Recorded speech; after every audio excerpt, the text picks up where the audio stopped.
শিবপুর থানার আইয়ুবপুর ইউনিয়নের শিবদিয়ায় ঢাকা সিলেট মহাসড়কের যে প্রশস্তকরণ কাজ চলছে সেটা তার কাছাকাছি একটি বাড়িতে রাত ৩টার দিকে একটি ট্রাকে করে আনুমানিক ৬-৭ জন লোক ট্রাকে করে আসে এবং ট্রাক থেকে নেমে বাড়ির দিকে অগ্রসর হয়।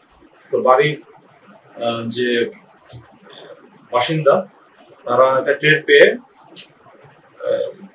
তাদেরকে চ্যালেঞ্জ করে তখন তাদেরকে জিজ্ঞেস করে, তখন তারা দৌড়ে পালানোর চেষ্টা করে। পালানোর সময় স্থানীয় লোকজন তাদেরকে ধরে পুলিশে খবর দেয়। আমাদের টহল টিম, শিবপুর থানার টহল টিম দ্রুত সেখানে পৌঁছে তাদেরকে আটক করে এবং তাদেরকে জিজ্ঞাসাবাদ করে।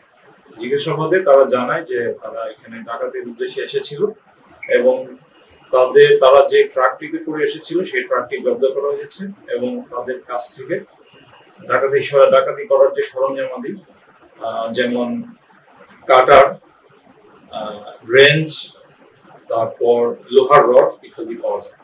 তো তাদেরকে গ্রেপ্তার করে থানায় নিয়ে এসে তাদের বক্তব্য অনুযায়ী আইনগত ব্যবস্থা গ্রহণ করা হয়েছে, তাদের বিরুদ্ধে মামলা রুজু করা হয়েছে।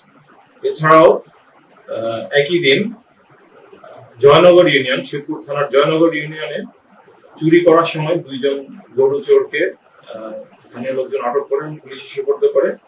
আমরা তাদেরকে গ্রেফতার করে তারা স্বীকার করে যে তারা চুরি করার উদ্দেশ্যে এখানে এসেছিল এবং তাদের বিষয়ে মামলা রুজু প্রক্রিয়াধীন।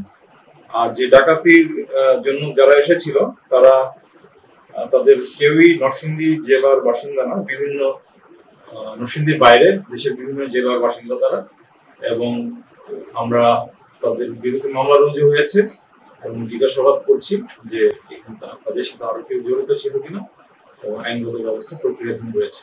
আমরা জিজ্ঞাসাবাদের জন্য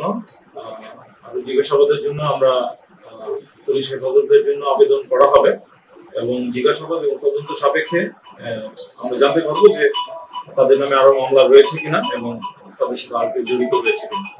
এইটা আমরা তদন্ত সাপেক্ষে জানতে পারবো তাদের পূর্বের ইতিহাস বা পূর্বের অপরাধ ছিল কিনা, আছে কিনা।